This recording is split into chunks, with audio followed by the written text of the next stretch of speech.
आप सभी को राधे राधे। मैं फिर से लेकर आई हूँ एक और कहानी। उम्मीद करती हूँ ये सब कहानियाँ आप सबको बहुत अच्छी लगती होंगी, तभी तो आप इतने ध्यान से और प्यार से सुनते हैं। आप सभी के इतने प्यार के लिए बहुत बहुत धन्यवाद। आज मैं खुद अपनी ही कहानी सुनाती हूँ जो कि मेरे साथ अभी हाल ही में घटित हुई है।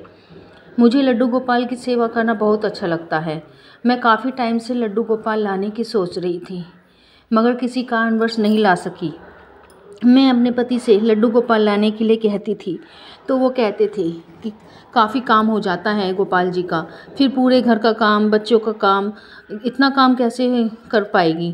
फिर मैं नहीं लाई, मगर मन बहुत था। अब मैंने 4 नवंबर को लड्डू गोपाल जी लिए हैं, ऑनलाइन मंगाए हैं, क्योंकि मैं बहुत मन था। मैं एकदम अकेली सी हो गई थी। बच्चे अपने काम पे चले जाते थे। ये अभी हाल ही में सितंबर को चल बसे, फिर मैं अकेली सी हो गई। मेरी बेटी ने मेरे लिए लड्डू गोपाल मंगवाए। कहते हैं लड्डू गोपाल वृंदावन से लेने चाहिए, मगर हम अभी नहीं जा सकते थे, इसीलिए मेरी बेटी ने ऑनलाइन मंगवाए। ये सुनकर मैं बहुत खुश थी कि लड्डू गोपाल आ रहे हैं। फिर वो दिन भी आ गया जब लड्डू गोपाल जी आए। मेरी बेटी ने पार्सल मेरे हाथ में दिया। मुझे पार्सल खोला नहीं जा रहा था, बस मैं रोए जा रही थी खुशी के मारे।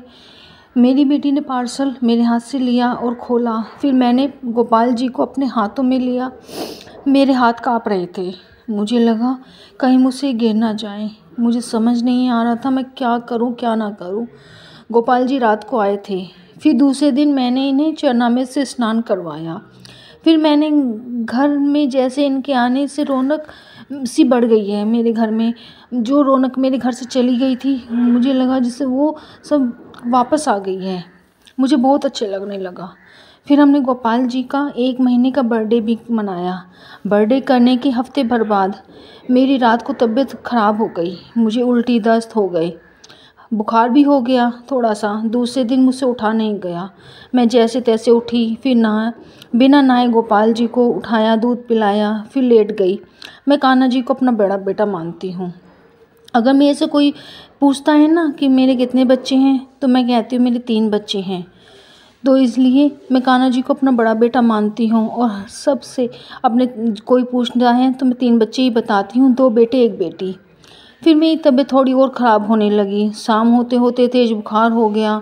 रात को मैं दवाई खाई और कान्हा जी से कहा कि कान्हा जी सुबह मैं बिल्कुल ठीक हो जाऊं। ये कहकर मैं सो गई। जब मैं सुबह उठी तो मुझे अपनी तबीयत बिल्कुल ठीक लग रही थी। अपने आप में अच्छा भी लग रहा था। जब नहाकर मैंने कान्हा जी को उठाया, दूध पिलाया, तो मुझे कान्हा जी इतने गर्म लगे जितना बुखार मुझे था। मैंने कान्हा जी को अच्छी तरह से बार बार हाथ लगा कर देखा।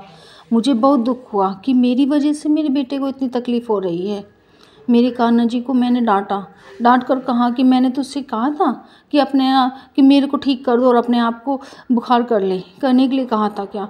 बस ये मैंने ठीक होने के लिए कहा था कि मेरा बुखार ठीक हो जाए, खुद लेने के लिए थोड़ा ना कहा था।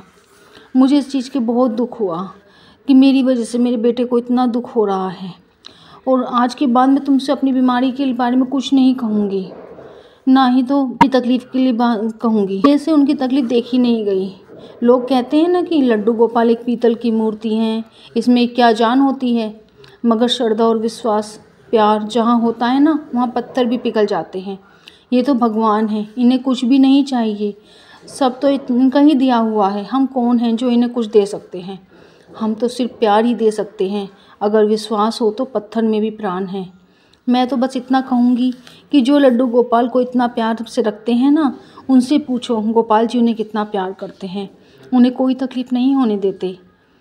अगर आपको ये कहानी अच्छी लगी हो तो कमेंट में राधे राधे ज़रूर लिखना, लाइक सब्सक्राइब करना अगर अच्छी लगे तो। फिर मिलते हैं एक और नई कहानी के साथ। राधे राधे।